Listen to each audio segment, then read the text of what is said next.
भाजपा प्रवक्ता राम कुलकर्णी यांनी सुप्रिया सुळेंच्या या टीकेला पलटवार केलेला आहे, प्रत्युत्तर दिलंय, पाहूयात। राज्याचे उपमुख्यमंत्री आमचे नेते माननीय देवेंद्रजी फडणवीस साहेबांना तुरुंगात टाकण्यासाठी शरदचंद्र पवारांनी काय काय केलं होतं हे विधानसभेतल्या सभागृहात सिद्ध झालेलं आहे। त्यांनी फार मोठं षडयंत्र रचलेलं होतं।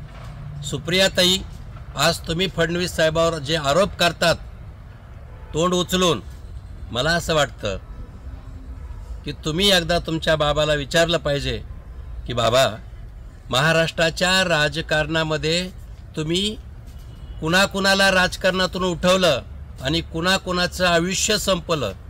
आज शरद पवारांच्यावर जी वेळ आली ती त्यांच्या कर्माचे फळं भोगत आहेत, लक्षात घ्या। आणि म्हणून सुप्रियाताईंना आम्हाला सांगायचं आहे की नाक उचलून तुम्ही देवेंद्र फडणवीस साहेबांवर नैतिकदृष्ट्या बोलू शकत नाहीत।